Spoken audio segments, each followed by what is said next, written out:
বিশ্ববরেণ্য কবি রবীন্দ্রনাথ ঠাকুরের রথযাত্রা।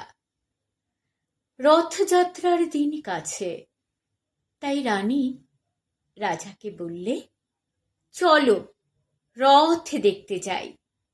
রাজা বললে, আচ্ছা। ঘোড়াশাল থেকে ঘোড়া বেরোলো, হাতিশাল থেকে হাতি, ময়ূরপঙ্খী যায় সারে সারে, আর বল্লম হাতে সারে সারে সিপাই শান্ত্রী, দাস দাসী দলে দলে পিছে পিছে চলল। কেবল বাকি রইল একজন, রাজবাড়ির ঝাঁটার কাঠি কুড়িয়ে আনা তার কাজ। সর্দার এসে দয়া করে তাকে বললে, ওরে তুই যাবি তো, আয়। সে হাত জোর করে বললে, আমার যাওয়া ঘটবে না। রাজার কানে কথা উঠল, সবাই সঙ্গে যায়, কেবল সেই দুঃখীটা যায় না। রাজা দয়া করে মন্ত্রীকে বললে, ওকেও ডেকে নিও।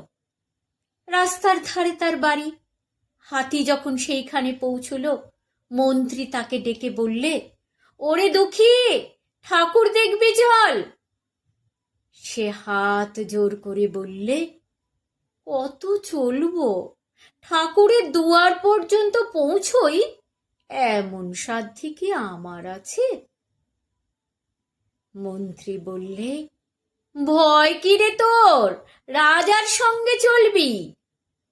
সে বললে, সর্বনাশ, রাজার পথ কি আমার পথ? মন্ত্রী বললে, তবে তার উপায়?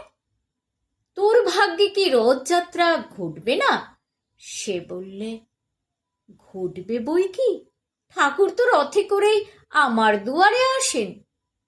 মন্ত্রী হেসে উঠলে, বললে, তোর দুয়ারে রথের চিহ্ন কই?